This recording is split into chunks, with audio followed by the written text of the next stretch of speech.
اعوذ باللہ من الشیطان الرجیم، بسم اللہ الرحمن الرحیم۔ آپ سب بہنوں کو السلام علیکم ورحمۃ اللہ وبرکاتہ۔ اللہم بلغنا رمضان۔ اللہ تعالیٰ سے دعا ہے کہ اللہ تعالیٰ ہم سب کو ایک بہترین رمضان اس سال دیکھنے کی توفیق عطا فرمائے اور ہم سب اس سے اپنا تعلق مضبوط کرنے والے ہوں، آمین۔ اس کے ساتھ ساتھ ہم ان لوگوں کے لیے بھی دعا کریں جو اس سال ہم میں نہیں ہیں، جو پچھلے سال اس وبا کی وجہ سے ہم سے بچھڑ چکے ہیں، ان سب کو دعاؤں میں یاد رکھیں اور انشاءاللہ اپنے آنے والے وقت کے لیے اللہ تعالیٰ سے دعا کریں۔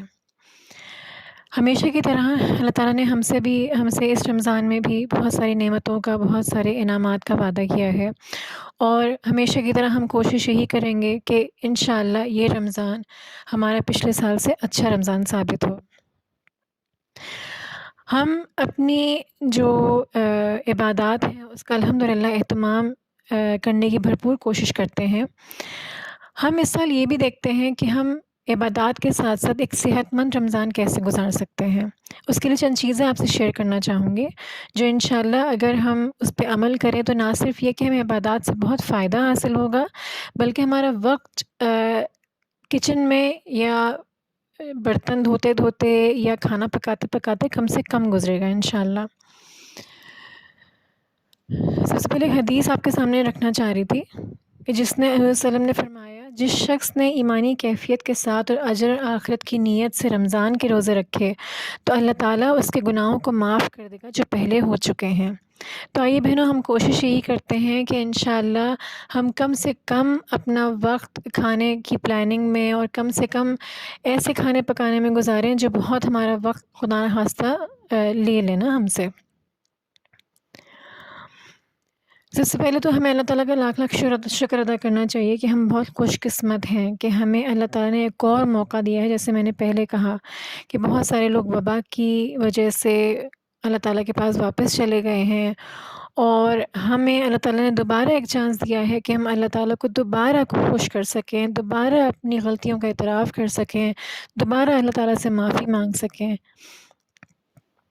تو اس کے لیے ہمیں جو رمضان سے سب سے زیادہ فائدہ اٹھانے کے لیے سب سے پہلی چیز جو کرنی ہے وہ یہ کہ ہمیں رمضان موڈ میں آنا ہے۔ اس سے کیا مراد ہے؟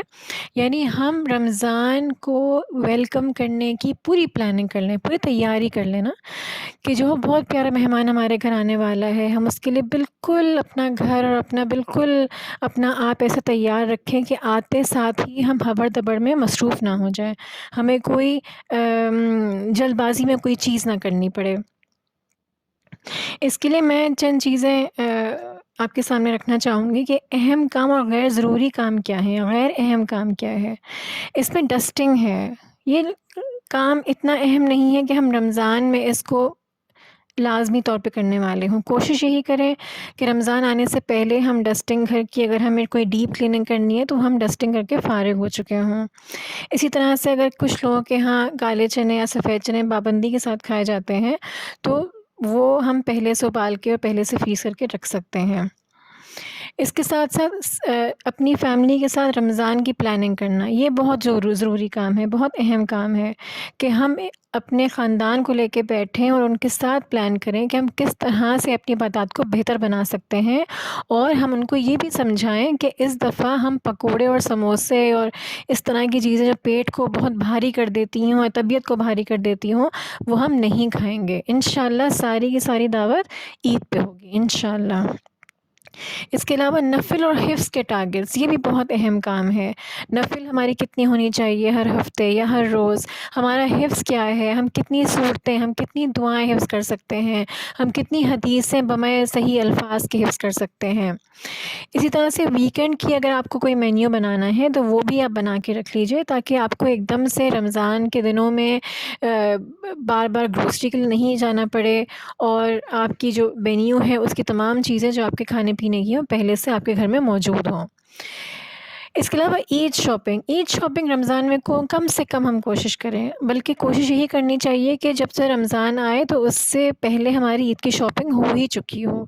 ہم اس میں رمضان پہ اسپیشلی راتوں میں ہم دیکھنے میں آتا ہے کہ بازار اور بھر جاتے ہیں لوگوں سے، تیاریاں اور عروج پہ پہنچ جاتی ہیں، جبکہ وہ ٹائم تو ایسا ہوتا ہے جس میں مسلمان کو یا مومن کو اس کے روزوں کا پورا بدلہ دیا جا رہا ہوتا ہے۔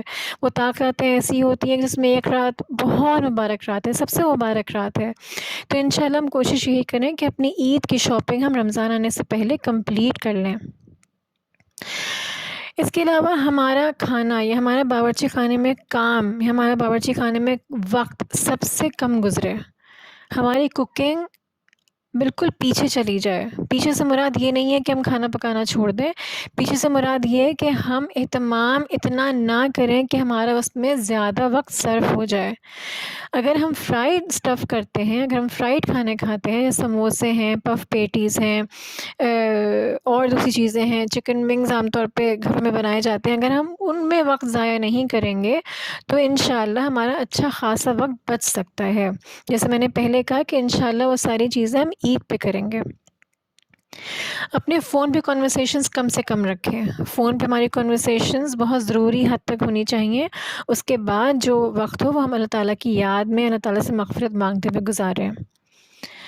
اس کے علاوہ ہم اپنے اطراف میں دیکھیں کہ ہمیں کتنی اجر کی اپرچونٹیز مل سکتی ہیں۔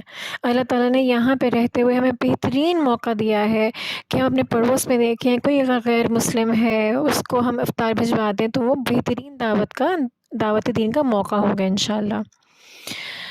ہم کوشش یہ کریں کہ ہماری پلاننگ ایسی ہو روزانہ کہ ہم کچن سے تقریباً 20 منٹ پہلے کچن سے باہر نکل آئیں۔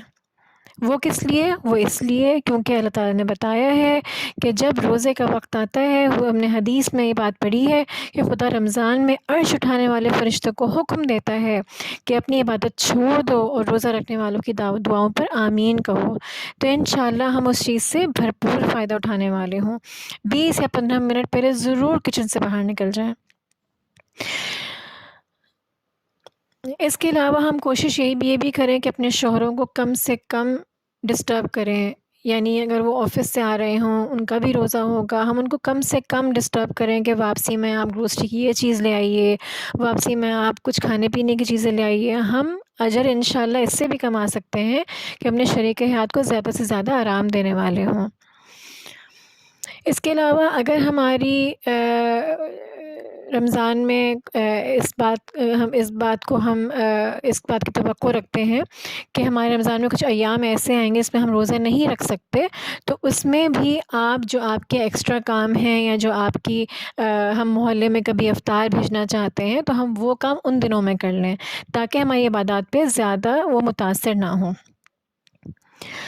اس کے علاوہ ضرور ہم یہ کوشش کریں کہ ہر افطار کے بعد یا جو بھی ٹائم ہمیں سوٹ کرتا ہو، ہم ایک آیت، ایک حدیث اور سیرت کی چھوٹی سی بات اپنی فیملی کے ساتھ ضرور ڈسکس کرنے والے ہوں۔ وہ ٹائم ہر خاندان کے اوپر ڈپینڈ کرتا ہے، کچھ خاندانوں میں افطار کے ٹائم کا وقت زیادہ مناسب ہوتا ہے، کچھ خاندانوں میں سحری کا وقت بھی مناسب ہوتا ہے۔ تو جو بھی ٹائم آپ کو مناسب لگے ضرور کوشش ہم سب مل کے کریں کہ ایک آیت، ایک حدیث اور ایک سیرت کی چھوٹی سی بات اپنی فیملی کے ساتھ، بچوں کے ساتھ ضرور شیئر کریں۔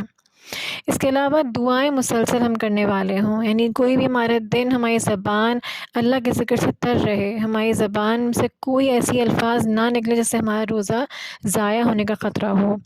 اس کے علاوہ ایک اور بہت اہم بات کہ ہم تہجد کے ٹارگٹس رکھیں، یعنی ہمارا تہجد کا جو ٹارگٹ ہے وہ بہت اہم ہونا چاہیے ہمارے لیے۔ اسی لیے ہم آنے والی کلپس میں کچھ ایسی ریسیپیز آپ کے ساتھ شیئر کریں گے کہ جس میں آپ میں سحری کا وقت بھی بچ سکتا ہے، یعنی آپ کا سحری کا وقت، آپ سحری سے پہلے اگر اٹھیں گے تو بہتر یہی ہے کہ ہم تہجد پڑھنے میں زیادہ وقت لگائیں، نہ کہ یہ کہ ہمارا سحری میں بھی باورچی خانے میں جلدی کام کرنے میں وقت گزر رہا ہو۔